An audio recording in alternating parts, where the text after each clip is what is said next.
Toi qui me ressembles, ce podcast se veut le tien. Comme une expérience, comme un appel à entrer dans la ronde de nos âmes pour aller à la rencontre de qui nous sommes. Toi qui me ressembles, c'est une déclaration d'amour aux parties de nous qu'on masque, aux blessures qu'on tait. Je te proposerai tantôt des épisodes de type partage autour de la descente en soi et de l'exploration intérieure. Tantôt ce seront des portraits, rencontres intimes avec l'autre, celui qui nous inspire et nous révèle à nous-mêmes. Nos invités nous offriront ainsi le plus beau des cadeaux, leur vérité. Toi qui me ressembles, c'est un espace de cheminement, à la fois ensemble et dans l'intimité de notre être. Je te souhaite, toi qui me ressembles, d'en sortir inspiré, grandi, touché et nourri, que ces partages intimes et sans détour t'aident à trouver tes portes intérieures et à les ouvrir pour t'éveiller à qui tu es. Je suis Mylène, souvent coach et entrepreneur, toujours en cheminement vers qui je suis au-delà des étiquettes, des rôles et des masques. En ligne, sur mes différents sites, je partage mon approche d'un accompagnement authentique et inspirant, le coaching de l'alignement au projet.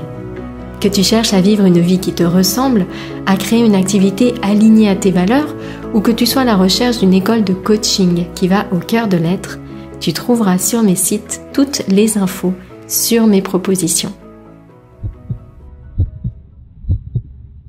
Ce nouvel épisode de podcast, j'avais envie, ou plutôt besoin peut-être, de le consacrer à la thématique du rêve, rêver. J'ai écrit il y a quelques jours ce texte et je vais commencer en vous lisant ce texte qui m'est venu. Un jour, j'ai rêvé. Un jour, j'ai rêvé qu'autre chose était possible, que je n'étais pas condamnée à rester enfermée entre les murs de mon bureau jusqu'à ma retraite. Un jour, j'ai rêvé que je n'étais pas obligée de suivre le modèle de mes parents, qu'avoir peur, ça ne m'obligeait pas à ne pas agir, qu'il y avait de la place entre ma peur et l'action, de la place pour le faire quand même. Un jour, j'ai rêvé que je pouvais être critiquée et continuer d'avancer, qu'une erreur ne m'obligeait pas à faire demi-tour. Un jour, j'ai rêvé qu'autre chose était possible, alors je l'ai fait.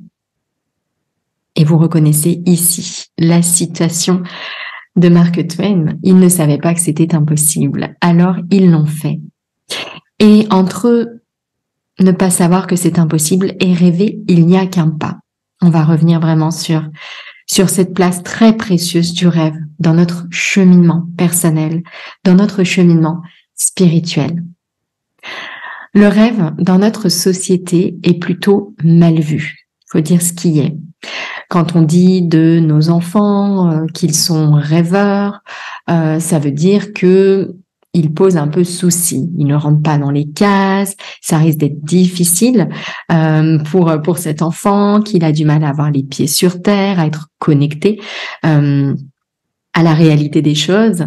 Et donc, on a souvent cette tendance à voir les gens qui rêvent comme des gens qui sont déconnectés de la réalité, comme des gens qui sont perchés, qui manquent de réalisme. Pourtant, le rêve, c'est vraiment la clé. Donc, c'est très important ici de commencer par changer de regard sur le rêve. Donc, sortir de cette habitude que nous avons de juger le rêve pour, réécrire l'histoire du rêve et entendre que le rêve, c'est la clé. Rêver, ça commence déjà par se donner une autorisation. L'autorisation d'autre chose. Comme je le disais, un jour, j'ai rêvé qu'autre chose était possible. Il y a autre ici, il y a une aventure, il y a de l'inconnu, il y a un mystère. Donc rêver, c'est se donner l'autorisation d'autre chose, un autre cadre, d'autres pensées, de nouvelles relations, de nouvelles rencontres, une nouvelle façon d'être. Vous voyez, c'est vraiment faire un pas déjà vers cette aventure. Donc c'est un oui vers l'inconnu, un oui vers un idéal. Donc rêver, ça demande déjà d'y croire un peu. Voyez, d'y croire un peu, de se dire peut-être qu'autre chose. Voyez, donc qu'il y ait ici comme une toute petite ouverture dans notre cadre mental bien ficelé, bien compact, bien dense, duquel on a du mal à sortir. Ça demande qu'il y ait une petite faille, Vous savez, une toute petite ouverture. Et par cette ouverture, eh bien, la lumière va pouvoir passer. Donc, rêver, ça demande déjà d'y croire un peu. Il y a une autorisation qui est là. Il y a quelque chose. Une invitation qu'on se donne le droit de suivre pour pouvoir aller se relier à cet espace. Ce vaste espace duquel naissent toutes les idées. Vous voyez, c'est comme si, j'ai cette image en tête, eh bien, il y avait, on va dire, l'univers comme une terre fertile d'idées, toutes les idées possibles. Et dans notre carapace de pensée, de mode de fonctionnement, de cadre mental, eh bien, on a du mal à aller contacter, se connecter à ces idées-là. Et donc, ça demande qu'on s'accorde le droit d'une petite ouverture pour pouvoir aller se relier à toutes ces idées-là. Donc, rêver, pour moi, c'est cette autorisation, c'est la clé, c'est vraiment la source de notre cheminement. Ça doit être le point de départ de notre cheminement.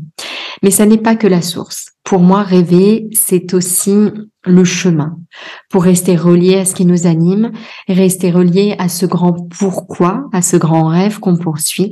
Ben, ça demande d'être en contact de nos rêves, au contact de nos rêves en permanence sur notre chemin. Rêver, quand on parle de rêver, ça demande aussi autre chose. Rêver, ça a besoin, ça c'est vraiment incontournable, inévitable, ça a besoin de silence. Ça a besoin d'espace, le rêve, on en reparlera. S'il n'y a pas d'espace, comme je le disais, cette petite ouverture, cette petite faille, dans un quotidien très organisé, où il n'y a de la place pour rien, vous voyez, comme un gros bloc de plein de choses à faire, si on n'a pas le moindre petit espace, le rayon de lumière ne peut pas passer. Et donc, on ne peut pas, en fait, se relier à ce grand rêve de l'univers, comme j'aime l'appeler. Souvent, parmi les critiques aux rêves, aux rêveurs, on dit que rêver, c'est fuir la réalité. Et j'ai lu ces mots que j'ai trouvé très très beaux il y a quelques jours d'une autrice qui s'appelle Mona Chollet, qui disait que rêver, ce n'est pas fuir la réalité. Au contraire, c'est l'habiter pleinement. Et je suis vraiment entrée en résonance avec ces mots parce que souvent on a cette idée, ces idées reçues sur le rêve. Encore une fois, on est perché, on est déconnecté du réel, on fuit la réalité. Et je crois qu'au contraire, on a vraiment besoin de redonner sa place au rêve pour pouvoir vivre pleinement la réalité. Parce qu'en réalité, ce qu'on vit au quotidien, ce qu'on prend pour la réalité, c'est une sorte de film, une sorte de mauvais film de nos vies qui tourne en boucle, une sorte de mauvais rêve dans lequel on subit notre vie, dans lequel on ne comprend pas la nature de notre souffrance, dans lequel on ignore notre lumière, dans lequel on ignore qu'on est reliés les uns aux autres, avec l'univers, avec la nature, avec la source, quel que soit le nom qu'on lui donne, avec la vie.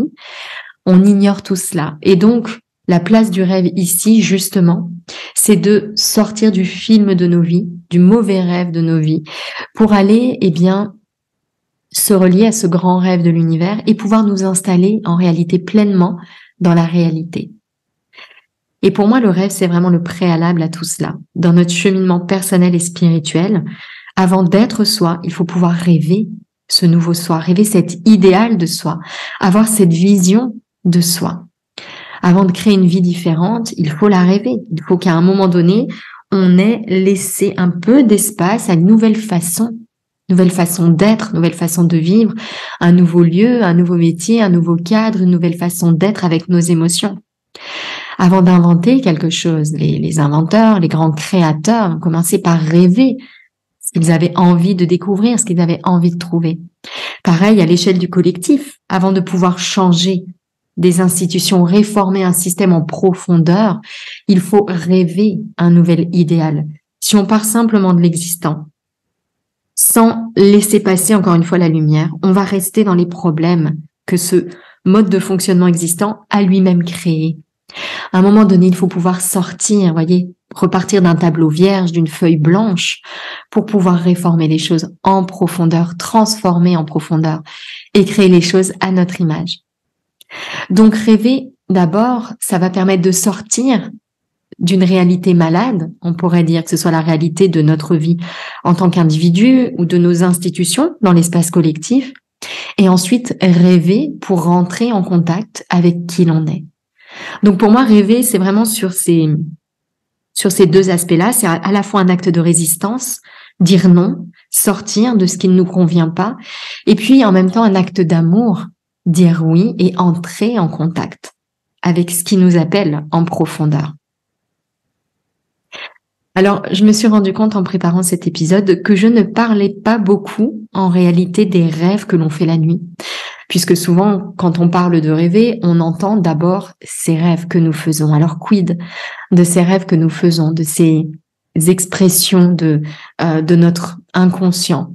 Pour moi, notre inconscient nous parle la nuit dans un mélange d'expériences que l'on a vécues, de pensées que l'on a et surtout de nos zones d'ombre qui ressortent. C'est très important à mon sens, mais c'est totalement autre chose de la notion de rêve que j'évoque vraiment dans cet épisode. Mais je crois que c'est important d'être à l'écoute de nos rêves, des rêves que nous faisons. Faire confiance à notre capacité à entendre les messages de nos rêves et aller explorer, à mon sens, les zones d'ombre que nos rêves mettent en lumière. Petite parenthèse sur les rêves, voilà, dont on parle habituellement. Mais pour moi, ce qui était vraiment important ici, c'est de parler de ces rêves, de cette vision d'un idéal vers lequel on a envie d'aller. Et il y a une étape qui est essentielle dans ce rêver dont je parle. C'est que rêver, ça demande aussi d'être réel. Nos rêves demandent à devenir réalité. Et pour moi, notre grande mission sur Terre, dans ce monde, dans cette vie, c'est de rêver, puis de faire de notre vie l'expression de ce rêve.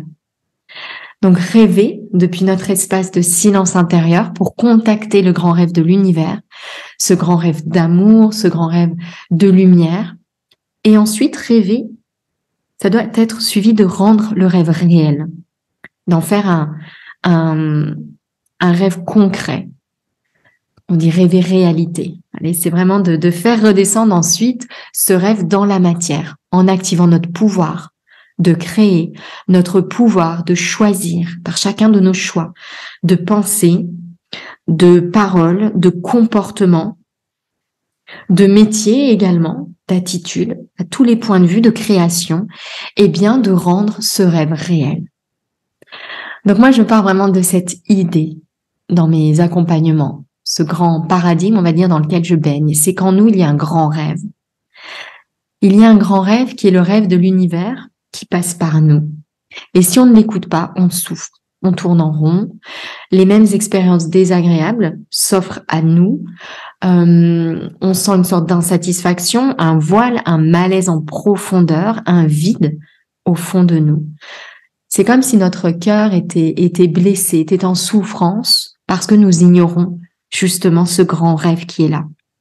Donc pour moi, la clé, je l'ai dit, c'est vraiment de commencer par oublier l'espace d'un instant, la réalité dans laquelle on vit, la course folle à laquelle on participe au quotidien, oublier les plans d'action qui organisent cette folie pour pouvoir rêver de son idéal. Donc ça demande par trouver le silence. Trouver le silence pour aller capter ce grand rêve de l'univers. Et ensuite, on va mettre le mental, l'esprit, le corps au service de ce rêve. Et on va faire de notre esprit un outil précieux au service de ce rêve. Donc la première clé, oubliez que c'est impossible, car c'est impossible, c'est le mental qui parle depuis son mode de fonctionnement actuel. Oubliez le système, oubliez le cadre, oubliez le mode de fonctionnement habituel qui est à l'origine de cette insatisfaction. Donc il faut cesser de penser depuis le système, cesser de penser depuis le mode de pensée enfermant. L'image que j'évoquais tout à l'heure, c'est ce grand bloc cadre de pensée actuel, c'est créer une faille pour laisser la lumière passer par là. Et j'insiste sur la place du rêve. Le grand changement de nos vies, que ce soit au niveau individuel ou au niveau collectif, à mon sens, ça prend naissance dans nos rêves individuels. Et avoir un rêve puissant, ça devient possible quand on met la pensée en pause. Et ensuite, la pensée, on ne la réprime pas, on ne la refoule pas, on ne la classe pas, on ne la juge pas. Simplement, la pensée, on la met au service de notre rêve pour l'aider à prendre forme. Il y a 2 citations d'Einstein qui me sont venues ici à ce stade. La première, c'est On ne résout pas un problème depuis le mode de pensée qu'il a créé. Sinon, on va refaire sans cesse les mêmes erreurs. Et la folie, c'est d'attendre un résultat différent alors qu'on fait toujours la même chose. Et puis, il y a une deuxième très belle citation d'Einstein que je dépose ici. Elle dit « Le plus beau sentiment du monde, c'est le sens du mystère. Celui qui n'a jamais connu cette émotion, ses yeux restent fermés. » Et donc, il y a de ça dans le rêve, s'autoriser l'inconnu, s'autoriser le mystère. On dit souvent, il y a une citation qui passe régulièrement sur les réseaux, vous la connaissez sûrement, qui dit « Le matin, on a deux choix, soit rester au lit pour continuer à rêver, soit se lever pour faire de sa vie un rêve. » Je crois qu'ici, il peut y avoir un écueil du développement personnel qui veut agir, se dépasser. Je crois qu'avant de faire de son rêve une réalité, il faut s'accorder l'espace du rêve.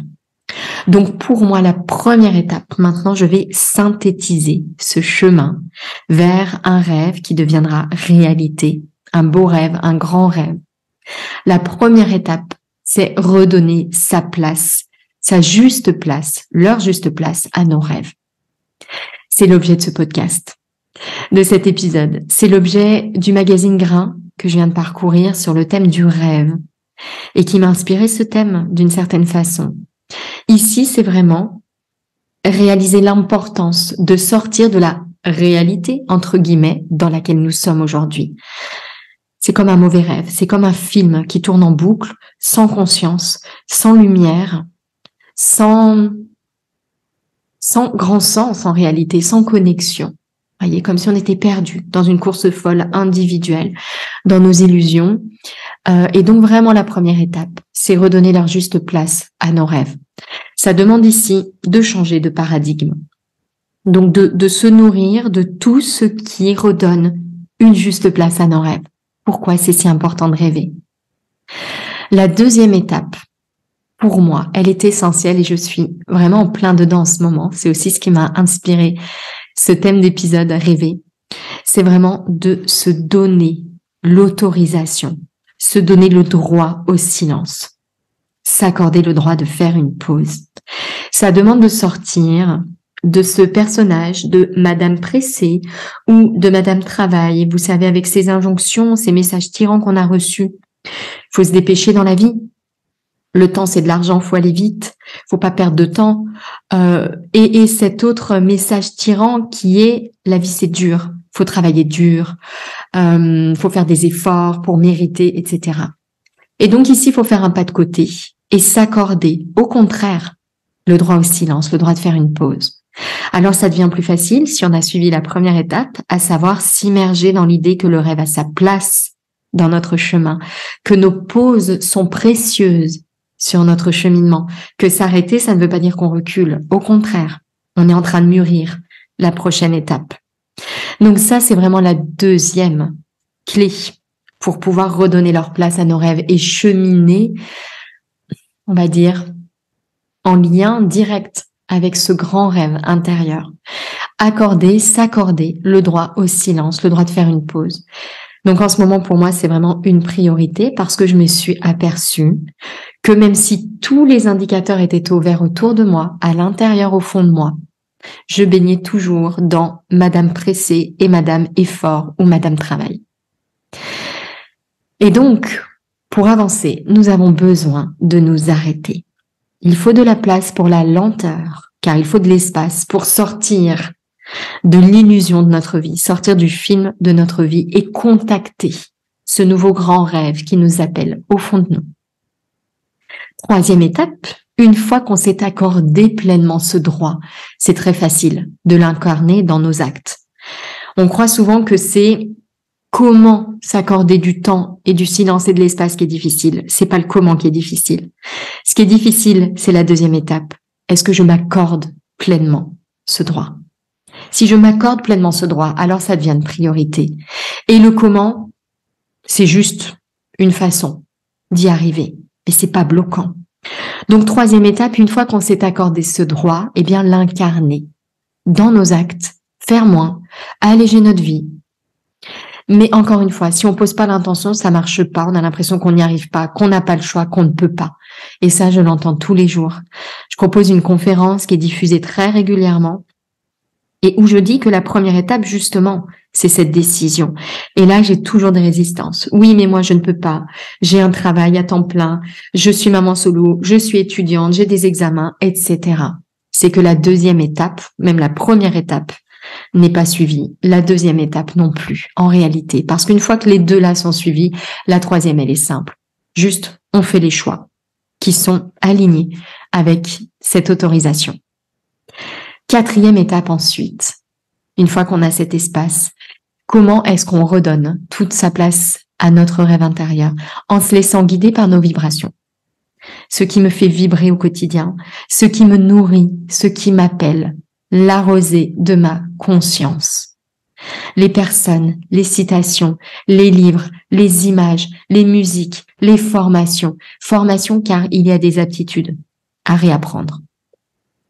Des aptitudes que non seulement on ne nous a pas appris à cultiver, mais qu'on nous a même appris à oublier, très bizarrement.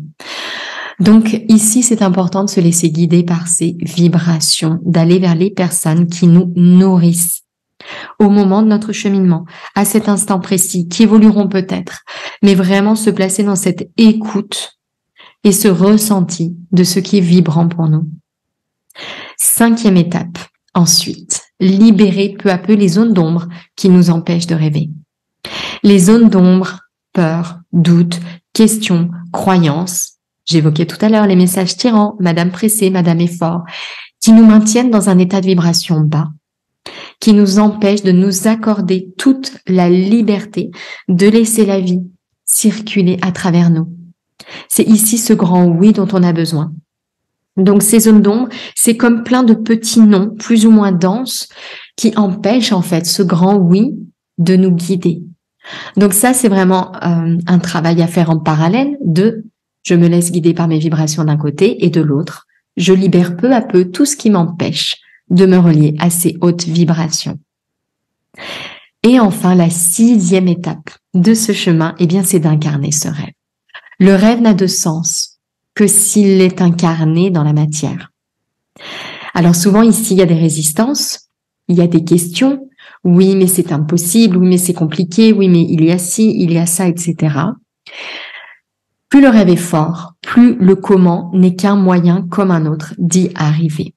Donc c'est vraiment très important de suivre les étapes précédentes, nourrir l'importance du rêve, s'accorder le droit au silence et à la pause, incarner dans nos actes ce silence et cet espace, se laisser guider par nos vibrations, libérer les zones d'ombre, les arroser de lumière pour pouvoir incarner pleinement ce rêve dans la matière, avec fluidité. J'ai ce grand rêve, il est là dans mon cœur et mes actions, mes pensées, mes paroles, tous mes actes sont le reflet pur de ce rêve individuel connecté au grand rêve de l'univers. Voilà ces 6 étapes que j'avais envie de vous partager. Et vraiment, ce podcast, je me rends compte, c'est ce dont j'avais besoin aujourd'hui aussi pour accorder plus de place à ce rêve. Et je me suis rendu compte en l'écrivant à quel point Expérience, le programme signature que je propose, c'est vraiment redonner sa place à ses rêves. Ou plutôt entrer en contact depuis son espace intérieur avec le grand rêve de l'univers.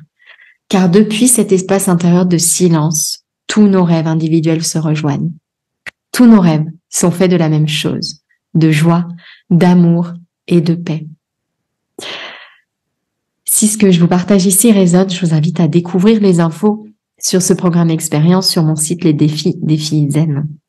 Et si vous envisagez, vous avez à cœur ce grand rêve qui est là, d'accompagner les autres sur cette thématique, sachez que je propose aussi un parcours professionnel. Vous pouvez découvrir les infos sur mon site. Merci beaucoup pour votre écoute. Eh bien, je vous souhaite un très bel espace de silence aujourd'hui, un très bel espace, une très belle place pour vos rêves. J'espère que cet épisode a contribué à redorer un petit peu cette image du rêve et l'importance que le rêve a dans notre vie aujourd'hui pour changer le monde en profondeur. Si tu entends ce message, c'est que tu as écouté l'épisode jusqu'au bout. Et pour cela, je te dis un grand merci. J'espère que cet épisode t'a inspiré, touché, nourri. Si c'est le cas, n'hésite pas à partager ce podcast autour de toi avec le hashtag Toi qui me ressemble. Et si tu souhaites écouter d'autres épisodes inspirants, tu peux t'abonner directement au podcast sur la plateforme que tu utilises. À très bientôt dans un prochain épisode, Toi qui me ressemble.